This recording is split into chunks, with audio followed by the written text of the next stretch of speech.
खबर उन्नाव से है, जहां आम आदमी पार्टी के राज्यसभा सांसद संजय सिंह ने रविवार को उन्नाव में प्रेस कॉन्फ्रेंस के दौरान प्रधानमंत्री नरेंद्र मोदी और केंद्रीय गृह मंत्री अमित शाह पर हमला बोला। उन्होंने भारत पाकिस्तान क्रिकेट मैचों को लेकर आरोप लगाए। संजय सिंह ने दावा किया कि इन मुकाबलों के जरिए बड़े स्तर पर सट्टेबाजी हो रही है, इससे हजारों करोड़ रुपए की कमाई हो रही है। लखनऊ से कानपुर जाते समय उन्नाव के 22 पास स्थित एक होटल में रुके थे। वहीं उन्होंने पत्रकारों से बातचीत की। बता दें कि उन्होंने आरोप लगाया कि भारत पाकिस्तान क्रिकेट मैचों को लेकर बच्चों का सट्टेबाजी का धंधा चल रहा है। उनका दावा है कि इसमें देश के शीर्ष नेतृत्व की सलाह है। संजय सिंह ने कहा, अमित शाह अपने बेटे का और नरेंद्र मोदी अपने भतीजे का धंधा कभी नहीं बंद करेंगे। जो लोग सोचते हैं कि लोग देश हित में है, मैच रुकवा देंगे, वे गलतफहमी में है। यह पूरा खेल सिर्फ पैसों का है। उन्होंने यह भी कहा कि देशभक्ति के नाम पर जनता को गुमराह किया जा रहा है, जो कि पर्दे के पीछे करोड़ों का सट्टा कारोबार फल फूल रहा है। उनके अनुसार मैच हर हाल में होंगे, क्योंकि इनसे हजारों करोड़ रुपए की कमाई होती है। संजय सिंह ने भाजपा समर्थकों को भी संबोधित करते हुए कहा कि भक्तों को भी समझना चाहिए कि लोग देश के लिए नहीं बल्कि अपने निजी लाभ के लिए काम कर रहे हैं। उन्होंने कहा कि आम आदमी पार्टी इन मुद्दों को संसद में भी उठाएगी। नमस्कार। आम आदमी पार्टी पूरे उत्तर प्रदेश में स्कूल बचाओ आंदोलन चला रही है और इस आंदोलन के तहत कई बार हम लोगों ने प्रदेश भर में हर जिले के अंदर आंदोलन किया। स्कूलों में बच्चों के साथ और उनके अभिभावकों के साथ आंदोलन किया, पद यात्राएं की और कल लखनऊ में एक विशाल प्रदर्शन आम आदमी पार्टी का हुआ, जिसमें हम सरकार से मांग कर रहे हैं कि एक भी स्कूल उत्तर प्रदेश में बंद नहीं होना चाहिए और जब तक एक भी स्कूल बंद रहता है हमारा आंदोलन जारी रहेगा। इसमें कहीं कोई दूसरा मत नहीं है। अब आज जो ड्रामा मैं देख रहा था और ये भी बड़ी लड़ाई के बाद सरकार को थोड़ा पीछे हटना पड़ा, झुकना पड़ा, और मैं इसे आम आदमी पार्टी की, उत्तर प्रदेश के कार्यकर्ताओं की और बच्चों और उनके अभिभावकों की आंशिक जीत मानता हूं कि सरकार ने फैसला लिया कि 1 किलोमीटर से ज़्यादा जो दूर के स्कूल होंगे अब वो बंद नहीं होंगे। दूसरा निर्णय उन्होंने लिया कि जो स्कूल हाईवे के पार होंगे, रेलवे लाइन के पार होंगे, वो भी बंद नहीं होंगे। अब मैं आप लोगों को स्पष्ट कर दूं कि ये दोनों बातें राइट टू एजुकेशन एक्ट में लिखी हुई है। तो क्या तुम्हारे अधिकारी जो आईएएस हैं उनको इतनी सामान्य समझ नहीं है? उन्होंने पहले स्कूलों का बंद करने का फैसला ले लिया और मुख्यमंत्री जी ने स्कूल बंद कर दिया बिना राइट टू एजुकेशन एक्ट को देखे हुए। और मैंने सुप्रीम कोर्ट में याचिका दाखिल की तो उसके पहले ये सुधार की एक कोशिश मात्र है कि वो कह रहे हैं साहब 1 किलोमीटर दूर के स्कूल जो होंगे अब वो बंद नहीं होंगे। अब इसमें कल से जो ड्रामा चल रहा है वो क्या है?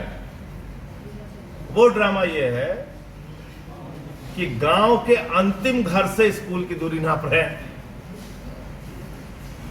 गांव के अंतिम घर से स्कूल की दूरी नाप रहे हैं। मान लीजिए कोई बड़ा गांव है, उसकी खुद की लंबाई 1 किलोमीटर दूर है 1 किलोमीटर की है, तो अब 1 किलोमीटर तो ऐसे ही पूरा कर ले रहे हैं और उसके बाद जो दूसरे किलोमीटर पे स्कूल है उसको आप कह रहे नहीं साहब ये जायज है, ये ठीक है। ये तो गांव के अंतिम घर से 1 किलोमीटर के अंदर है ना, हो गया, ठीक है। ये सब ड्रामेबाजी हम लोग चलने नहीं देंगे। तुम्हारी धूर्तता, तुम्हारी चालबाजी को हम लोग समझते हैं। उत्तर प्रदेश का जो डबल इंजन है वो कबाड़ा हो चुका है और बाबा साहब के सपनों को कुचला जा रहा है। शिक्षा हर बच्चे का, हर छात्र का मौलिक अधिकार है और मौलिक ही नहीं कानूनी अधिकार है और निःशुल्क शिक्षा देना सरकार की जिम्मेदारी है। जब मैं आपसे बात कर रहा हूं, एक तस्वीर आप देख सकते हैं, एक मासूम बच्चा विक्रम गोरखपुर के बालापार गांव में प्राथमिक विद्यालय में उसके सर पे छत गिर गई। अब उस मासूम बच्चे को नहीं पता था कि ये छत भ्रष्टाचार की भेंट चढ़ चुकी। वो बीआरडी मेडिकल कॉलेज में जिंदगी और मौत से लड़ाई लड़ रहा है। कौन जिम्मेदार है इसके? उत्तर प्रदेश के मुख्यमंत्री के गृह जनपद की मैं बात बता रहा हूं। आज स्कूलों की दुर्दशा क्या है? मिड डे मील मिलता नहीं, नमक रोटी खाने को मिलता है। टॉयलेट का इंतजाम है नहीं, 30-30 साल से बिजली का कनेक्शन नहीं है, पंखा नहीं है, डेस्क नहीं है, बेंच नहीं है, और बच्चों की कमी हो गई तो कह रहे हो बच्चों की कमी हो गई। अपनी कमी आप नहीं गिना रहे हैं। तो इसलिए पहली बात मैं स्पष्ट करना चाहूंगा कि स्कूल बचाओ आंदोलन जारी रहेगा। कल बड़ी अजीब बात हुई उन्नाव में, जिस कार्यक्रम का हमारे पास परमिशन है, वैसे तो हम इस बात की परवाह नहीं करते कि प्रशासन हमें परमिशन दे रहा है कि नहीं दे रहा है, हम उनकी कोई गुलामी नहीं कर रहे हैं, लेकिन जिस कार्यक्रम की, कल के कार्यक्रम की हमको परमिशन थी, उसमें हमारे जिलाध्यक्ष कुलदीप यादव जी को और हमारे पार्टी के नेताओं को पुलिस बल लगा के रोका गया। 24 घंटे पहले से यहाँ उन्नाव में पुलिस लग गई। तो यहाँ का जो पुलिस कप्तान है वो अपनी अलग कानून चला रहा है। तो मैं इस घटना को लेकर राष्ट्रीय मानवाधिकार आयोग में भी शिकायत करूंगा, और पार्लियामेंट के अंदर जो याचिका समिति है हमारी, वहाँ भी इसके बारे में शिकायत करूंगा कि ऐसे आप जनता के जो कानूनी अधिकार हैं धरना प्रदर्शन के, इसको आप जो हमारी स्वतंत्रता है, आज़ादी है बोलने की, उसको आप छीन नहीं सकते। दूसरी बात, अभी जो ट्रंप ने टैरिफ बढ़ाने का फैसला लिया है और ये कह रहा है कि भारत की अर्थव्यवस्था मर चुकी है, ये भारत का अपमान है। 144 करोड़ लोगों का अपमान है। और उससे भी ज्यादा अपमान यह है कि ट्रंप कह रहा है एक दिन ऐसा आएगा कि भारत को पाकिस्तान से तेल खरीदना पड़ेगा। और आज एक खबर यह भी आ रही है कि पहलगाम की घटना के बाद वो हिंदुस्तान के साथ सहानुभूति जताने के लिए नहीं आ रहा है, लेकिन वो पाकिस्तान की यात्रा करने जा रहा है।